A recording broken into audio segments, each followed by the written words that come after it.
Ouverture ce matin des travaux de la 13e réunion du comité intergouvernemental d'action contre le blanchiment d'argent en Afrique de l'Ouest. En marge de cette réunion s'est tenu le Conseil des ministres des pays membres de la CEDEAO et du GIAP. La journée de l'Europe commémorée hier au Grand Hôtel de Niamey, occasion pour faire connaître davantage le rôle et les actions de la cellule de l'Union européenne au Niger. 16e journée africaine de lutte contre la drépanocytose célébrée le 10 mai 2014 par l'Association nigérienne de lutte contre la maladie. Bonsoir et merci de suivre ce journal que nous ouvrons par cet avis de la Cour constitutionnelle, avis faisant suite à la saisine de celle-ci par le président de l'Assemblée nationale sur l'interprétation de l'article 89 alinéa 4 de la Constitution. La teneur avec Borika Albert. Avis numéro 11/CC du 9 mai 2014. Par lettre numéro 00018/PAN/SJ en date du 2 mai 2014 enregistré au greffe de la Cour le même jour sous le numéro 011/greffe/ordre, Monsieur le Président de l'Assemblée nationale saisissait la Cour constitutionnelle conformément aux dispositions des articles 120 alinéa 3 et 126 alinéa 2 de la Constitution aux fins d'obtenir un avis sur l'interprétation de l'article 89 alinéa 4 de la Constitution. La Cour, vu la Constitution, vu la loi organique numéro 2012-035 du 19 juin 2012 déterminant l'organisation, le fonctionnement de la Cour constitutionnelle et la procédure suivie devant elle, vu la requête de Monsieur le Président de l'Assemblée nationale, vu l'ordonnance numéro 16/PCC du 2 mai 2014 de Madame le Président portant désignation d'un conseiller rapporteur, après audition du conseiller rapporteur et en conformément à la loi, par lettre numéro 00018/PAN/SJ en date du 2 mai 2014, enregistré au greffe de la Cour le même jour, sous le numéro 011/greffe/ordre, Monsieur le Président de l'Assemblée nationale saisissait la Cour constitutionnelle conformément aux dispositions des articles 120 alinéa 3 et 126 alinéa 2 de la Constitution aux fins d'obtenir un avis sur l'interprétation de l'article 89 alinéa 4 de la Constitution. L'article 120 alinéa 3 dispose que la Cour constitutionnelle interprète les dispositions de la Constitution et l'article 126 alinéa 2 précise que la Cour constitutionnelle est compétente pour statuer sur toute question d'interprétation et d'application de la Constitution. Au terme de l'article 133 de la Constitution, la Cour constitutionnelle émet des avis sur l'interprétation de la Constitution lorsqu'elle est saisie par le Président de la République, le Président de l'Assemblée nationale, le Premier ministre ou un dixième des députés. Au regard des dispositions sur-rapportées, la requête est recevable et la Cour compétente pour donner son avis. Le requérant relève qu'au terme de l'article 89 alinéa 4 de la Constitution, en cas de crise de confiance entre le président de l'Assemblée nationale et les députés, celui-ci peut être destitué. Il soutient que cet article énonce ainsi la sanction qu'encourt le président de l'Assemblée nationale en cas de faute disciplinaire, puisqu'il s'agit bien d'une faute disciplinaire, tel que cela ressort de l'agencement même du règlement intérieur de l'Assemblée nationale, dont l'article 48 qui traite de la question est rangé dans le chapitre 11 consacré à la discipline. Il expose que le règlement intérieur dont la conformité à la Constitution a déjà été établie reprend à la lettre la disposition de l'article 89 alinéa 4 de la Constitution, précitée sans apporter les précisions attendues sur le contenu du concept de crise de confiance introduit pour la première fois dans l'histoire constitutionnelle du Niger, qu'il importe alors d'en cerner les contours pour éviter toute interprétation abusive. Il ajoute que la crise de confiance ne n'est pas nihilo, qu'elle repose nécessairement sur des faits et actes du président de l'Assemblée nationale. À la lumière de ce qui précède, le requérant sollicite de la Cour l'interprétation de l'article 89 alinéa 4 de la Constitution aux fins de savoir notamment si les faits susceptibles de servir de fondement à une procédure de destitution du président de l'Assemblée nationale pour crise de confiance sont les seuls faits et actes découlant de l'exercice des charges qui assume le président de l'Assemblée nationale. Est-ce qualité charge dont l'étendue est spécifiée dans son serment et de manière plus précise dans les différents textes régissant le fonctionnement de l'Assemblée, ou si les faits et actes concernés peuvent s'étendre à des considérations relatives à son appartenance politique ou à des faits et actes procédant de l'exercice de sa liberté d'opinion politique, nonobstant les droits et libertés consacrés par le paragraphe 1 de l'article 22 du Pacte international relatif aux droits civils et politiques de 1966 et les articles 10 et 30 de la Constitution. Au terme de l'article 89, alinéa 4 de la Constitution, en cas de crise de confiance entre le président de l'Assemblée nationale et les députés, celui-ci peut être destitué. L'initiative de la destitution est signée par la moitié des membres composant l'Assemblée nationale.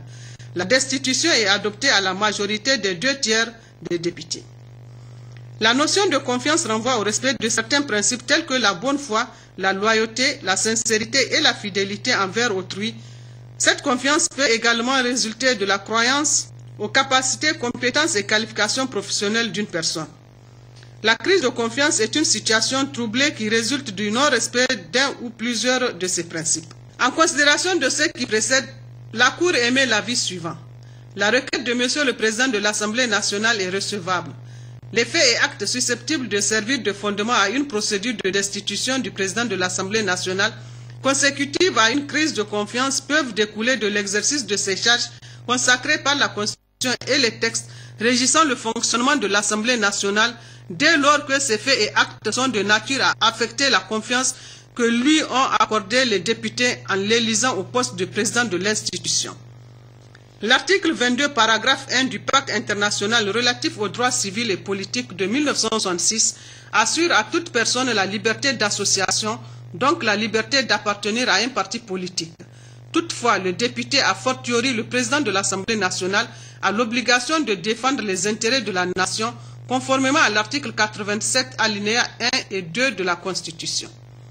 Tout député peut se porter candidat et être élu à la présidence de l'Assemblée nationale, quelle que soit son appartenance politique, mais n'est élu que le candidat ayant recueilli la majorité des voix des députés requises par l'article 14 du règlement intérieur de l'Assemblée nationale. Cependant, dans l'exercice de ses fonctions, il doit observer la neutralité nécessaire au bon fonctionnement de l'institution qu'il préside s'il ne veut pas perdre la confiance placée en lui par les députés. La liberté d'opinion politique est reconnue à tout citoyen par l'article 30 de la Constitution. Ce droit s'exerce librement par tout citoyen. Le président de l'Assemblée nationale peut donc l'exercer librement, mais pour éviter la mise en œuvre de l'article 89 alinéa 4 de la Constitution, il doit se garder de heurter la confiance des députés qui l'ont élu. Le présent avis sera notifié à Monsieur le Président de l'Assemblée nationale et publié au journal officiel de la République du Niger. Ont signé le Président et la greffière. Le Premier ministre chef du gouvernement, J. Rafini, a accordé ce matin une audience à la sous-secrétaire d'État américaine adjointe aux affaires africaines, Lisa Williams, en mission dans notre pays. La 13e réunion du comité ministériel du groupe intergouvernemental d'action contre le blanchiment d'argent en Afrique de l'Ouest GIABA, c'est ce matin au Palais des Congrès du Niamey. Réunion dont la cérémonie d'ouverture a été présidée par le Premier ministre chef du gouvernement, Mahmoud Adamou Borika Albadja. La réunion du comité ministériel du groupe intergouvernemental d'action contre le blanchiment d'argent en Afrique de l'Ouest se tient après celle de la commission technique de la dite institution sous-régionale. Le directeur général de GIABA, Adama Koulibaly, a dans son allocution rassuré les participants que la lutte contre le blanchiment d'argent et le financement du terrorisme doit être permanente afin d'être plus efficace. Cette lutte doit s'exercer dans le cadre d'une chaîne de solidarité renforcée et dans le contexte nouveau d'une coopération régionale et internationale fondée sur la confiance réciproque et le respect mutuel. La ministre ivoirienne auprès du Premier ministre chargée de l'économie et des finances, Mme Nialé Kaba, présidente sortante du comité ministériel du GIABA, a fait ressortir toute l'importance de cette rencontre qui regroupe une trentaine de ministres, marquant ainsi l'engagement de tous les États membres dans le combat commun contre le blanchiment des capitaux et le financement du terrorisme. Le Premier ministre a dans son discours d'ouverture fait ressortir les avancées du Niger en matière de lutte contre ces fléaux.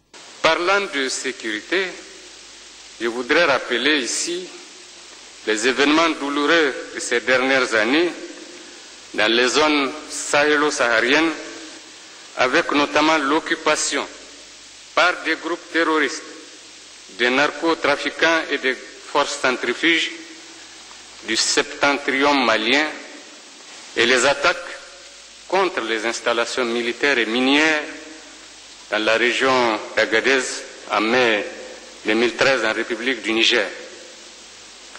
Ces événements sont là pour nous rappeler que ces menaces sont transfrontalières et elles commandent par conséquent des réponses transnationales.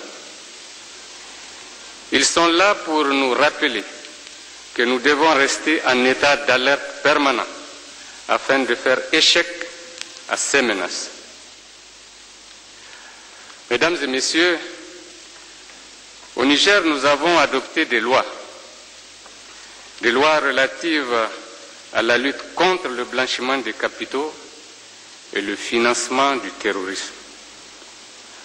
Et pour matérialiser cette volonté politique, le gouvernement de la République du Niger a créé en 2004 et mis en place la cellule nationale de traitement des informations financières, la CENTIF.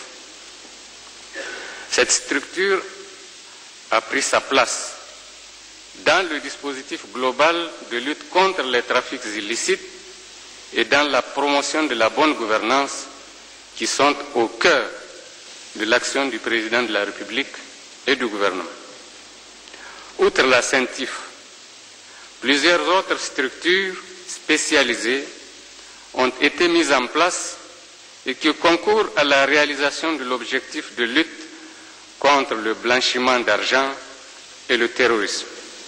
Je puis vous assurer que le président de la République du Niger reste très attentif aux conclusions qui vont sanctionner vos travaux, conclusions qui permettront, j'en suis certain, de renforcer davantage le dispositif de lutte contre la criminalité financière et les trafics de tout genre dans nos pays et notre sous-région.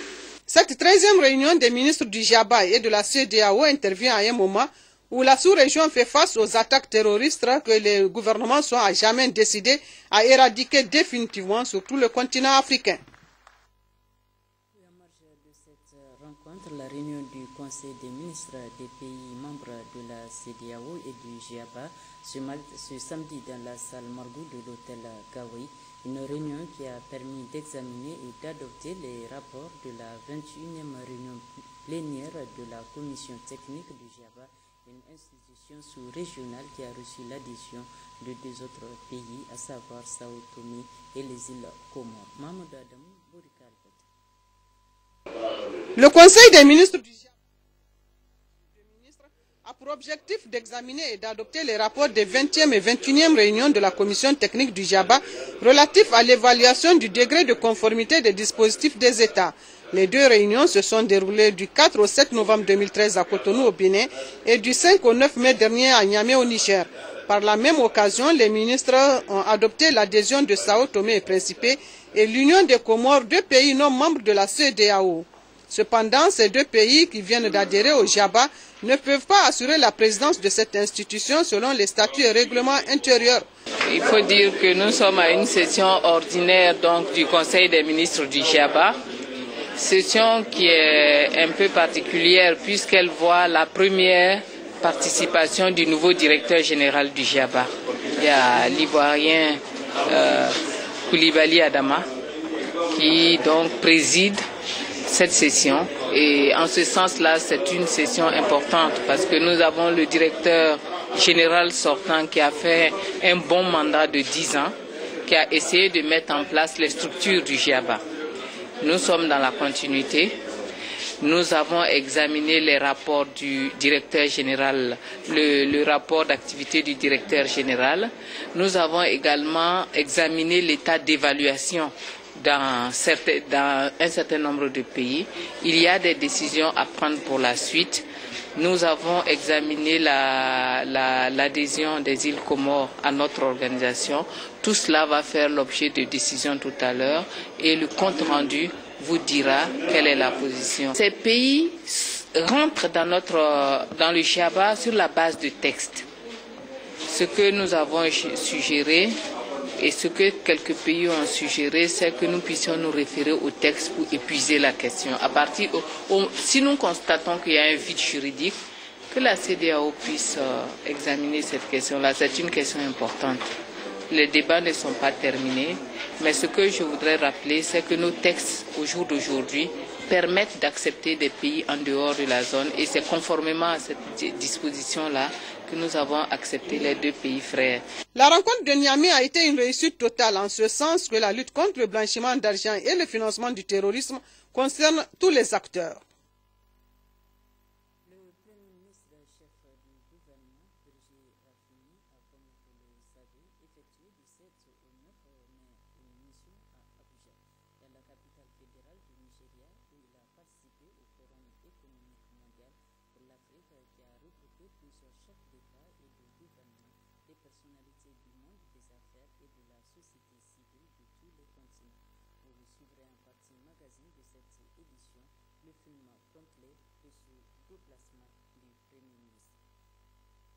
La première dame, Hadja Essata Issoufou, présidente de la fondation Gouli du Meilleur, était ce matin à Tillabéri, où elle a procédé à la remise d'un important don de produits pharmaceutiques et divers à l'hôpital du district de Tillabéri et du matériel informatique à l'école normale. Elle a également effectué des visites à l'hôpital du district. Nous y reviendrons dans notre... Le gouverneur de la région a remis aux populations du village de Badifa dans la commune rurale de Koremeroa une enveloppe d'1 million de francs CFA pour appuyer la construction des classes d'un collège initié par les populations à travers des travaux communautaires. Issa Saleh, Harisougav. En route pour Dogondouti mardi dernier, le président de la République, son Excellence, M. Issoufou Mahamadou, a constaté le ferme engagement des populations du village de Badifa, commune rurale de Koremeroa, département de Tibri, région de Dosso, de construire à travers des travaux communautaires leur propre collège d'enseignement général Sueji. Déjà 2 blocs de 3 classes chacun en banco sont en chantier, dont les travaux sont à un niveau très avancé. Ce qui a fortement impressionné le président de la République, son Excellence, M. Issoufou Mahamadou, et a décidé d'apporter son coup de pouce dans l'avancement normal de ces travaux, combien salutaires et patriotiques, et qui cadrent parfaitement aux actions du programme de la Renaissance du Niger, MRN, cher aux premiers responsables de notre pays. Le gouverneur Seydou Zatawali est allé ce vendredi remettre officiellement aux vaillantes populations de Badifa ce don très symbolique du président de la République, son Excellence M. Issoufou Mahamadou, d'un montant d'1 million de francs CFA, une cérémonie qui s'est déroulée dans une mosquée, en présence du préfet du Tibri, du maire de la commune rurale de Koremeroa, du chef du village de Badifa, de l'imam de la mosquée et des populations venues nombreuses pour la circonstance. Après la remise de ce don par le gouverneur Seydou Zatawali aux bénéficiaires, une fatiha a été prononcée pour que le bon Dieu, le miséricordieux, descende la paix, la quiétude et un hivernage fécond sur notre pays, suivi des remerciements de populations de Badifa au président de la République, son Excellence, M. Issoufou Mahamadou, pour ce geste qui a beaucoup de signification. Un instant après, le gouverneur de la région de Dosso a visité un des blocs de ces classes avant de prendre congé de ces populations, tout en leur rendant un hommage mérité pour cette initiative de construction nationale. Signalons enfin, en route pour Dosso, le gouverneur Seydou Zatawali a rencontré les populations des villages riverains de la route pour leur transmettre les remerciements et les salutations fraternelles du président de la République, son Excellence, M. Issoufou Mahamadou, de l'accueil dont il a fait l'objet lors de son passage pour Dogondouti, où il a effectué une mission de travail. Le gouverneur de la région de Dosso était sur un autre chantier, celui de réhabilitation du tronçon Bella-Gaya. Seydou Ali Zato est allé s'inquérir de l'état d'avancement des travaux. Reportage Issa Saleh, Harisougav. Conscient et très préoccupé de la lenteur d'avancement des travaux de réhabilitation du tronçon Bella-Gaya dans la région de Dosso, le gouverneur Seydou Zatawali, en mission de travail dans la zone, a effectué une escale sur le chantier pour constater le niveau d'exécution de ces travaux et donner un coup de fouet à l'entreprise pour accélérer davantage ce chantier. Ici, le gouverneur de la région de Dosso dit ceci. Vous savez qu'il y a 3 semaines de cela, on était passé ici avec le ministre de l'équipement, qui était en visite des différents chantiers. Les travaux avancent normalement la dernière semaine qu'on était venu avec le ministre. Ce matin, encore j'ai jugé utile de revenir voir ce qui est en train d'être fait après la visite du ministre, parce que promesse a été faite au ministre que les travaux vont être repris et que tout va se dérouler normalement. Alors je trouve effectivement que les travaux avancent et que ça a avancé. Il y a du progrès par rapport à la dernière visite. Et que nous pensons que d'ici la fin de la semaine prochaine, ils vont boucler les travaux jusqu'au niveau de Bela pour reprendre l'autre deuxième partie, les 25 km restants à la frontière avec le Bénin. Donc ce matin, nous rentrons satisfaits effectivement de ce que nous avons trouvé et du rythme de travail que nous avons trouvé. Et nous disons que si l'entreprise maintient ces rythmes-là, effectivement, d'ici fin juin, beaucoup sera fait. Et pas tout, mais beaucoup sera fait, Inch'Allah. Notons qu'un technicien trouvé sur place a assuré le gouverneur Seydou Zatou Ali que les travaux ont connu une avancée significative, puisque les 2 tiers de ce chantier sont bouclés et le reste des travaux connaîtront leur finition d'ici peu de temps, une promesse qui n'est pas la première. Toujours à Dosso, lancement officiel hier à Malgourou par le gouverneur de la région de l'opération vente d'aliments bétail à prix modéré. Au titre de la région détail, Issa Saleh Harissougar. Avec une prévision de 1520 tonnes d'aliments bétail pour l'ensemble de l'opération au titre de la région, une première tranche de 760 tonnes a été dégagée au niveau central et 200 tonnes sont déjà disponibles à Dosso et prêtes à être vendues. L'objet du déplacement du gouverneur de la région de Dosso, M. Seydou Zatou Ali, à Malgourou, dans la commune rurale de Yelou, département de Gaïa, où il a procédé au lancement officiel de l'opération de la vente à prix modéré d'aliments bétail au titre de la région. C'était en présence du préfet du département de Gaïa et du maire de la commune rurale de Yelou, et une population venue nombreuse pour la circonstance. Tous les 8 départements que compte la région de Dosso constituent les points de vente qui peuvent aussi initier d'autres points de vente secondaires en cas de besoin. Il faut noter que chaque département aura 40 tonnes avec une vente moyenne de 2 sacs de 50 kg par éleveur. Et c'est là pour donner une chance à la plus grande majorité de bénéficiaires de cette importante opération, d'où le sac de 50 kg de son de blé est vendu à 4 000 francs CFA, tandis que sur le marché, il est vendu à 10 000 francs CFA. Et le sac de 50 kg de tourteau est vendu à 5 000 francs CFA, tandis que sur le marché, il est vendu à plus de 10 000 francs CFA. C'est pourquoi le gouverneur Seydou Zatou Ali, en s'adressant à cette population bénéficiaire, a tenu à dire à ces populations d'être justes et modestes. Pour qu'un bon nombre de leurs en tirent profit, il faut éviter la spéculation et le détournement de ce produit chèrement acquis par les autorités de la 7e République à travers le programme de la Renaissance du Niger dans sa composante sécurité alimentaire.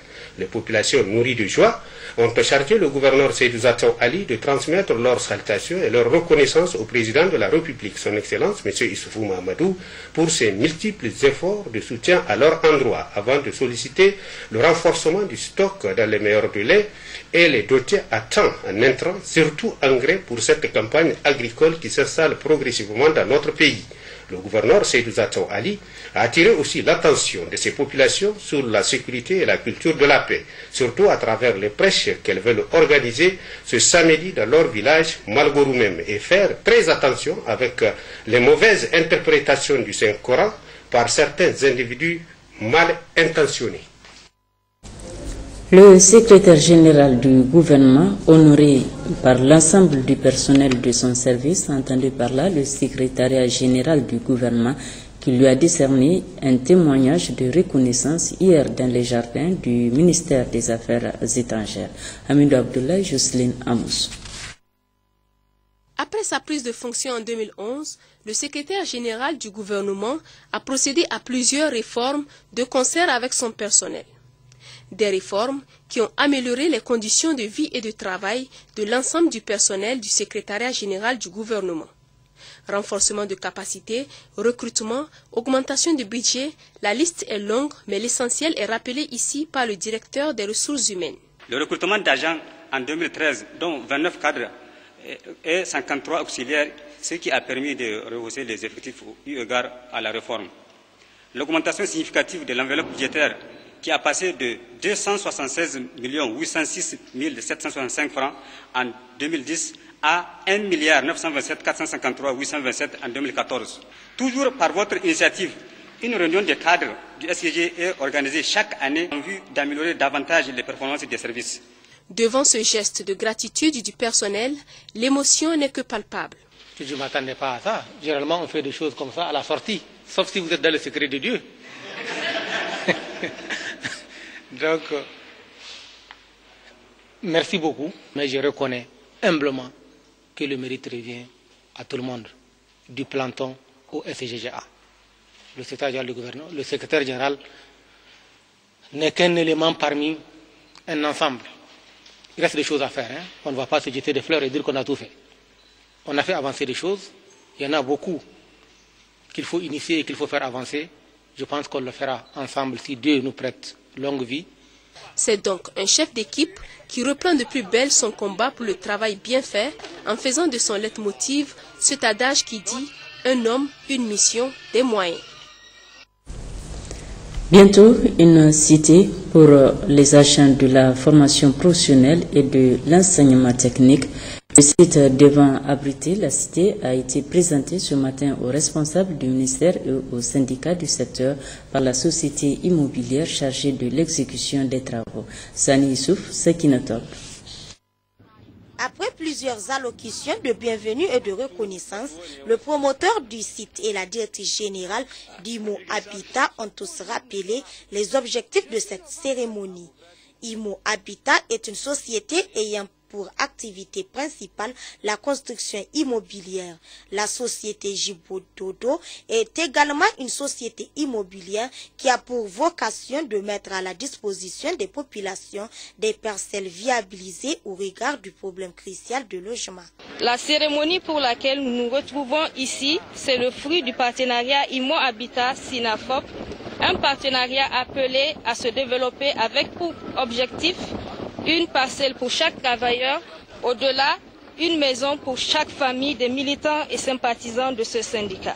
Conformément au programme du président de la République de permettre aux travailleurs d'acquérir leur propre logement, notre société s'engage à accompagner ce programme. Notre société n'est pas à sa première expérience. Nous avons déjà eu à conclure un partenariat à cet ordre avec la société DB Imo pour la construction de la cité des agents de l'hôpital national de Niamey. Le directeur de cabinet du ministre de la formation professionnelle et technique a salué le partenariat. La cérémonie qui nous réunit aujourd'hui a un caractère hautement significatif.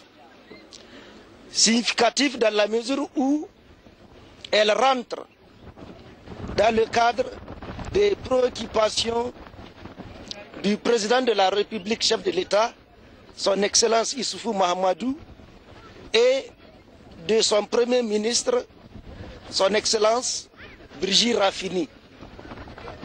Il souhaiterait que chaque Nigérien, fonctionnaire ou pas, d'avoir un habitat. Ce lancement du premier site de construction de logements sociaux permettra de donner espoir aux agents du syndicat national des agents de la formation professionnelle et technique, une façon d'acquérir à l'avenir leur propre logement.